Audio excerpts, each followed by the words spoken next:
Hey everybody, welcome back to my channel. My name is Tamara Bonsilv. As you know, for those ones who support this channel and follow me, we're here to talk about arts and culture in a very open and honest way. For those ones who are viewing this channel for the first time, welcome. Today we have like a very serious conversation to make. First and foremost, Merry Christmas everybody, it's Christmas time.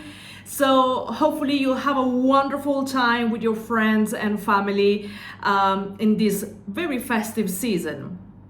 So the subject of today is feminism.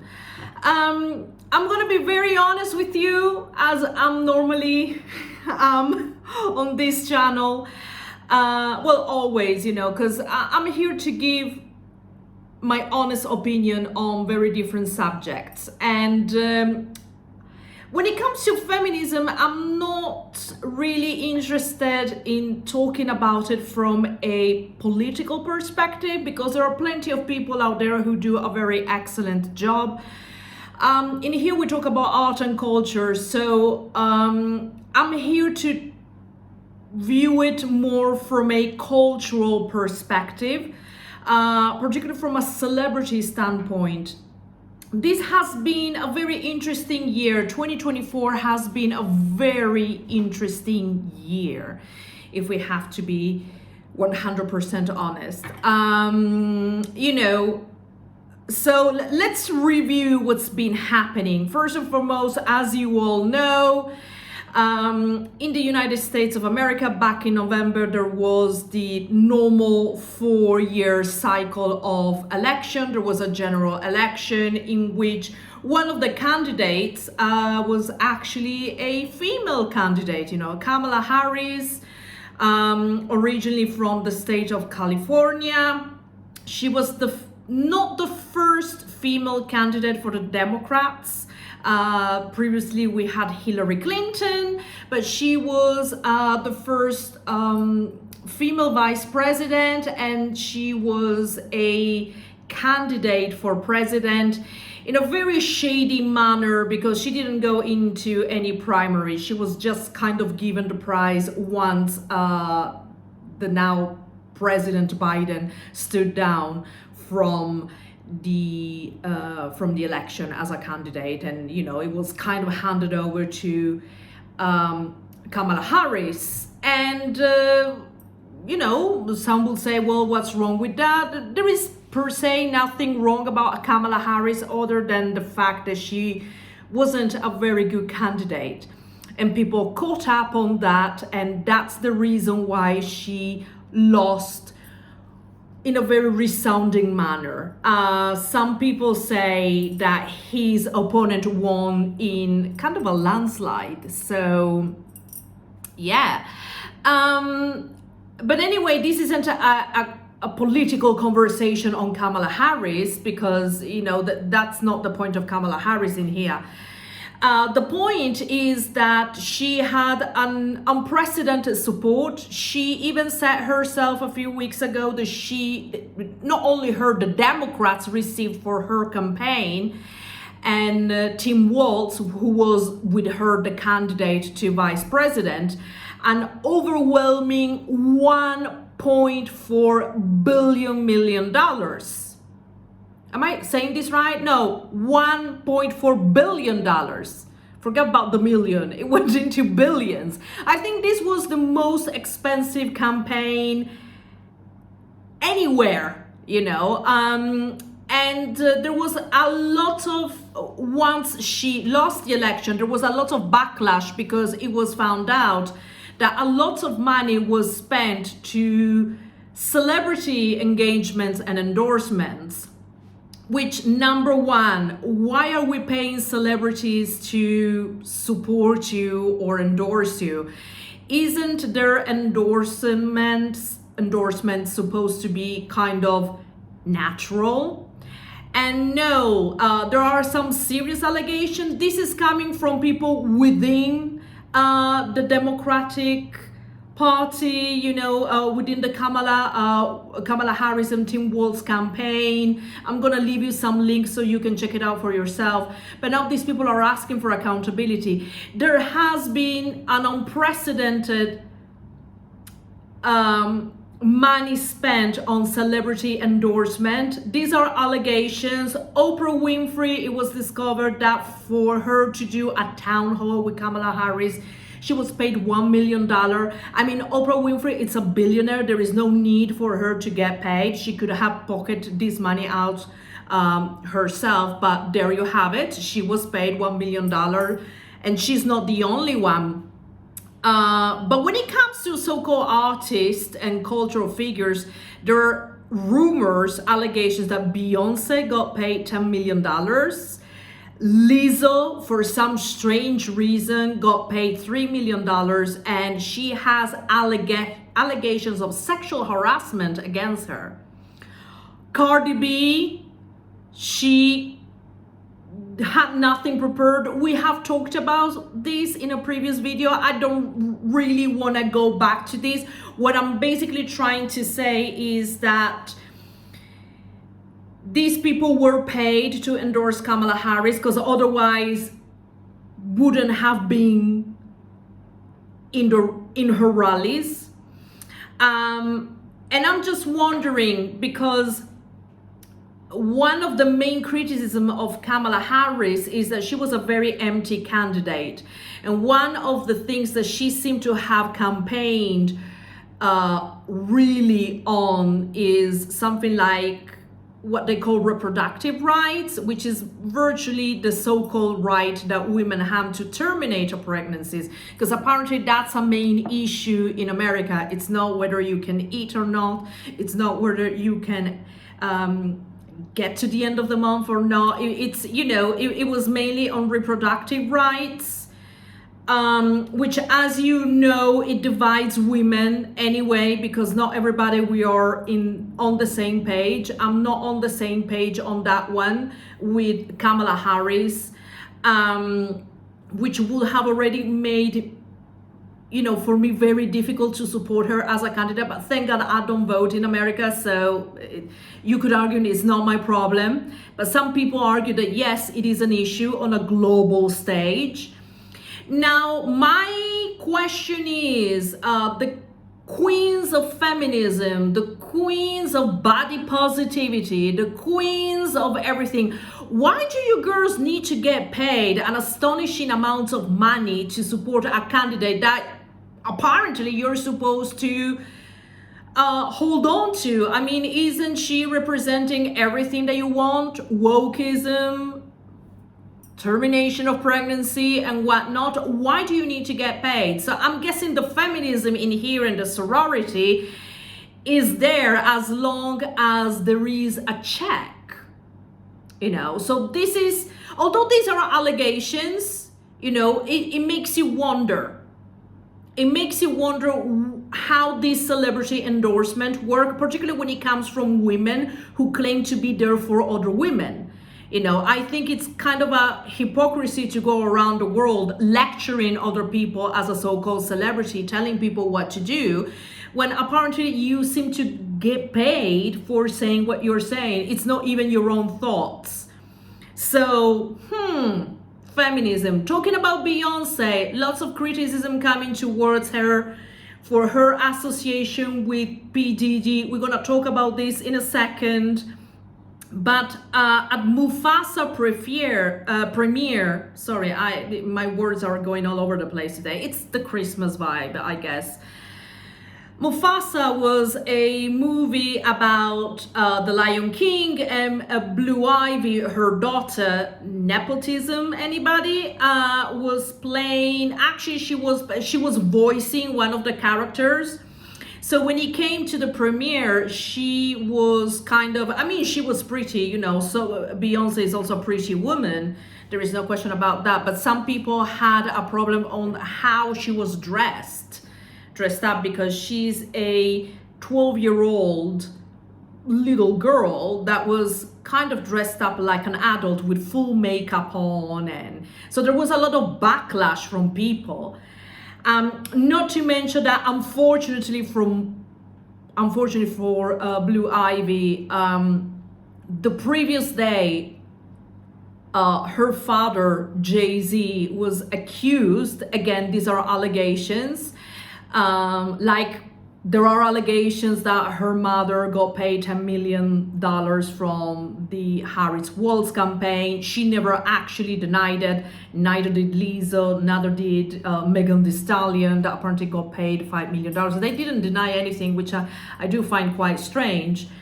But unfortunately for Blue Ivy, this is supposed to be her moment, the Mufasa premiere, and unfortunately her father was accused, serious allegations of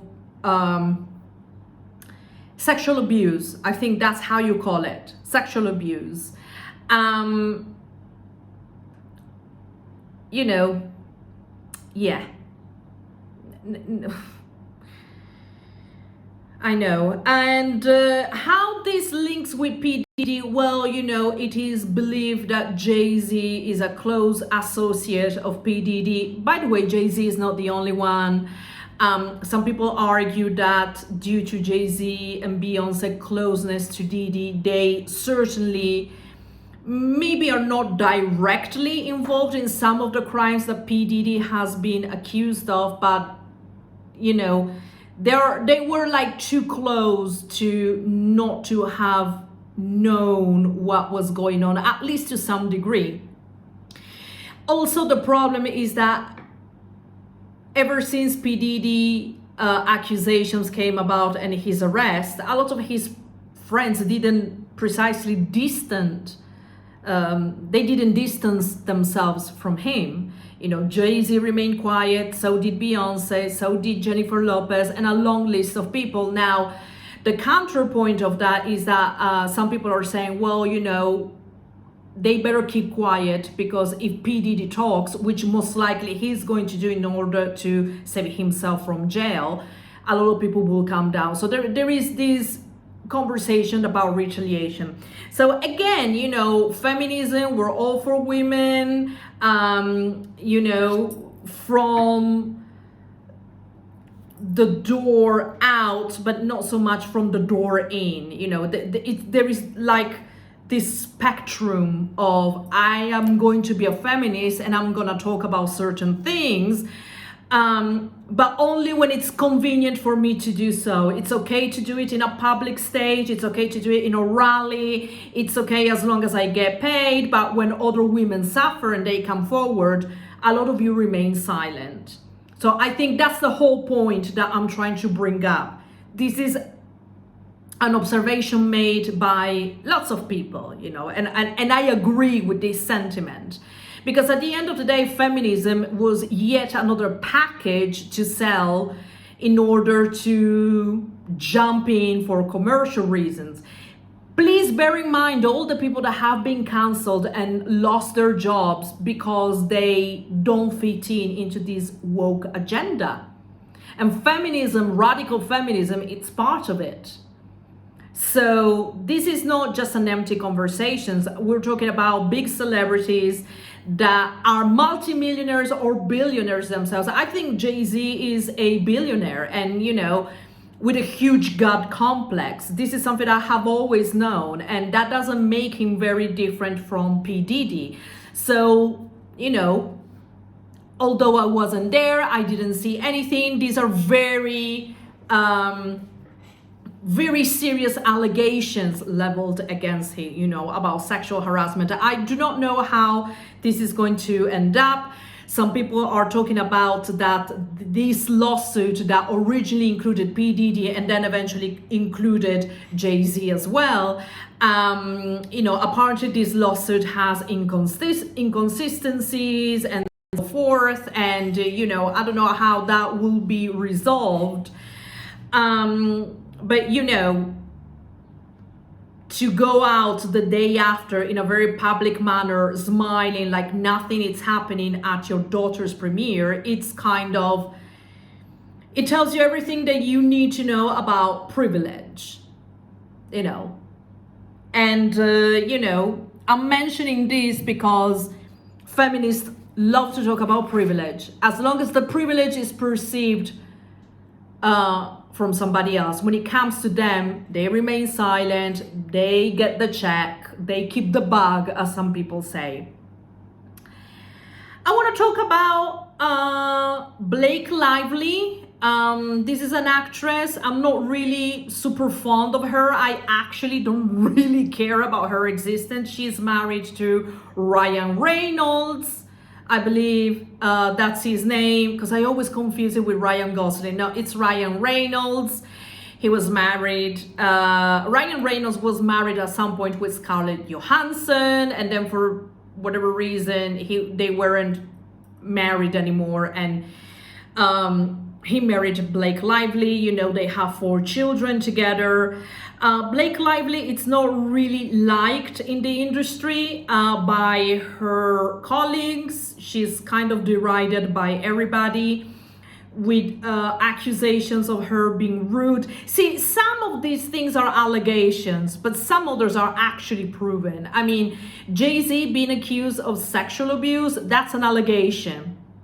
Beyonce being accused of getting paid by the Kamala Harris campaign, that's an allegation. It's an allegation that has been put forward. I do not know if that's true. But when it comes to Blake Lively being rude to reporters and so forth, that's not an allegation. This is something that you can actually see yourself. And there was a huge smear campaign, as she calls it, against her. And no, you know, the proof is quite evident. You know, just go and look at her interviews and how she treats people and how tone deaf sometimes she is. A lot of celebrities are, and you know, Blake Lively, it's kind of the perfect profile for being tone deaf. You know, the worst of Hollywood, I will say. Now, it's funny because she has made fun of a lot of people, including Kate Middleton, when she was kind of disappeared out of action because she was ill.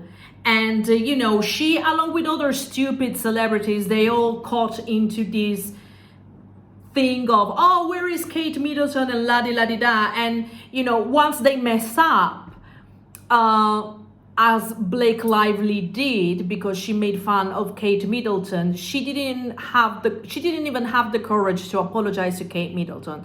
She just did a faux pas apology and said, you know, I'm sorry to everyone out there. So she has kind of a history of being kind of disrespectful. And, you know, it's funny because now all of a sudden she seems to want to countersue this argument by actually suing her co-star from a movie that they did, which is called It Ends With Us, which is an adaptation from a very successful book. It Ends With Us, and she's suing the director and co-star of sexual harassment. Some people believe that this lawsuit, it's an attempt from her to kind of save her image, you know. The lawsuit is very specific, you know, one thing doesn't have to cancel out the other.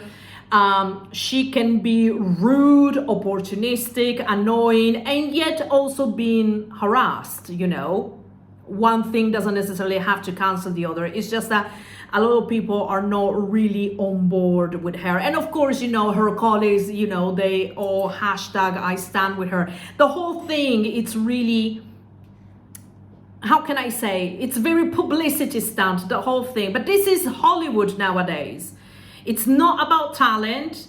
All the people that I described, talent, not really. It's all about hype. So some people believe that this Blake Lively thing, suing her co-star, is hype as well. You know, I hope all of this gets resolved, and you know, whoever did any wrongdoing should pay for it. You know, if Jay-Z is found guilty, he should pay for it. If he's not guilty, then, you know, he shouldn't pay for a crime that he didn't do. And the same thing goes for Blake Lively's co-star. If he didn't do anything, I hope that he doesn't pay for something that he didn't do. But if he, of course, is found guilty of something, then yes, you know.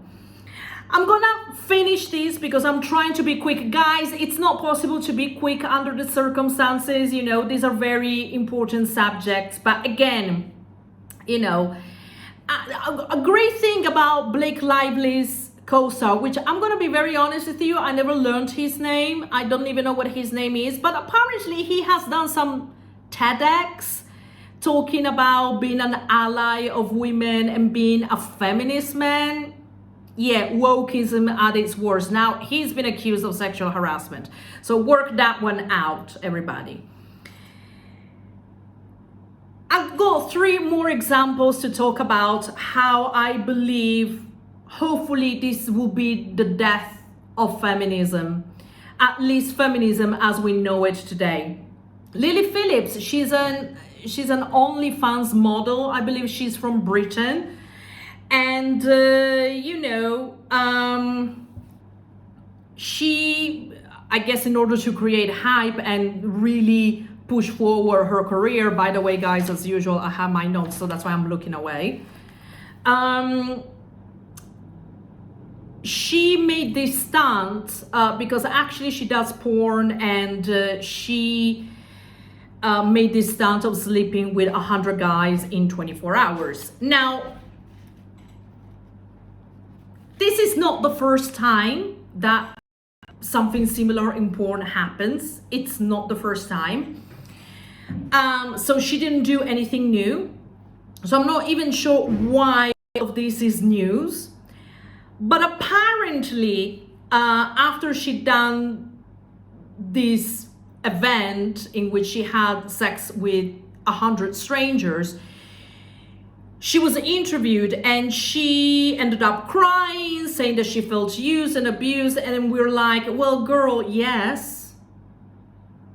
You know, we all hope you learn your lesson, because you're putting yourself out there in a way that, yes, you're going to be used and abused. Come on. But rather than, you know, calm herself down, she has now decided that she has a new target, and the new target is 1,000 men. So she's going from 100 to 1,000. Now, let me clarify something before we continue this conversation.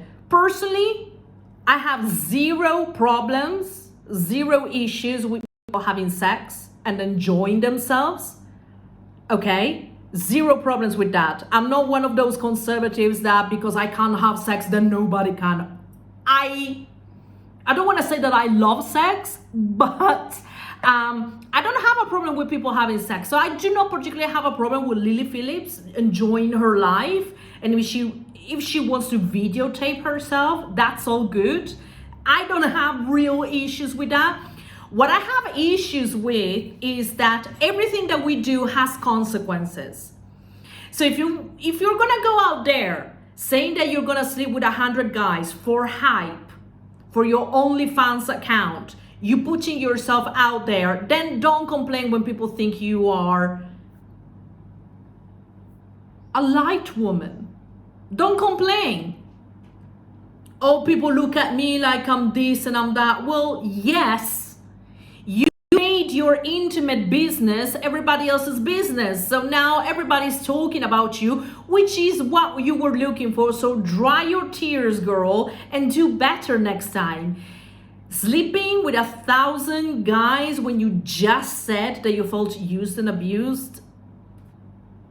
But of course, you know, feminists will say that this is her body, her choice. She can sleep with whoever she wants. She's trying to break the stigma regarding sex and women. It's like, you haven't invented anything.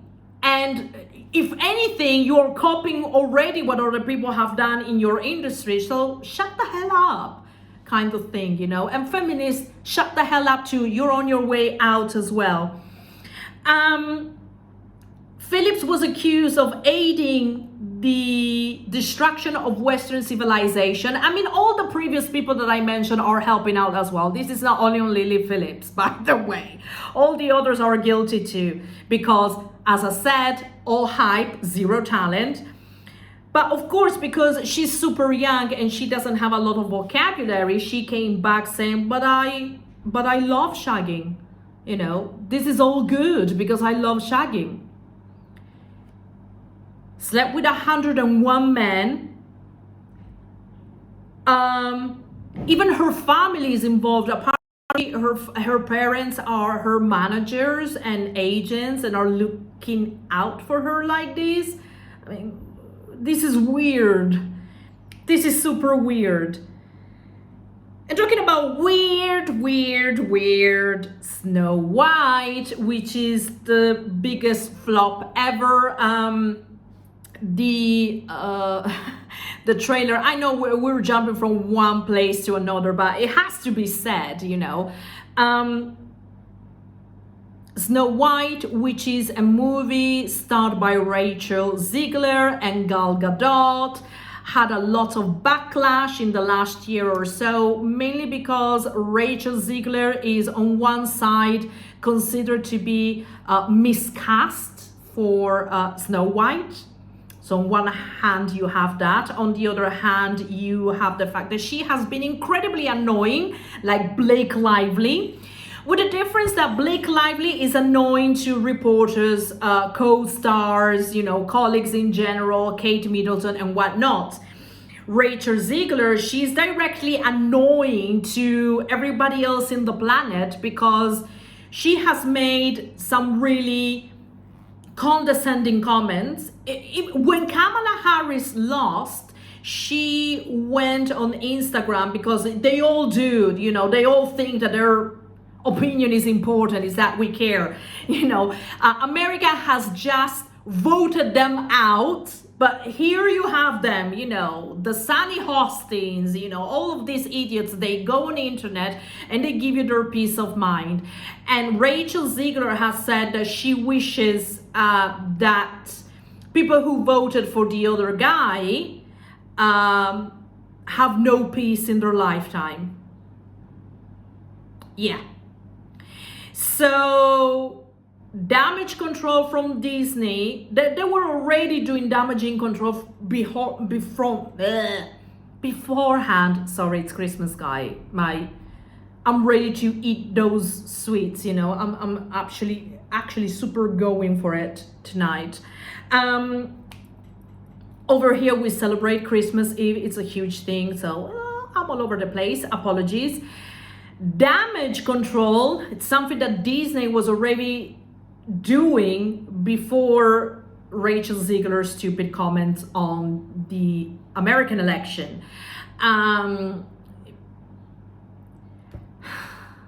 Snow White is a story that has already been told by Disney. I have no idea why Disney has the need to retell it again with, again, hype people, not necessarily talented people. She annoyed everybody. Rachel Ziegler annoyed everybody by saying that this is a girl boss movie. You know, this is not about the Snow White from 1937. This is the Snow White from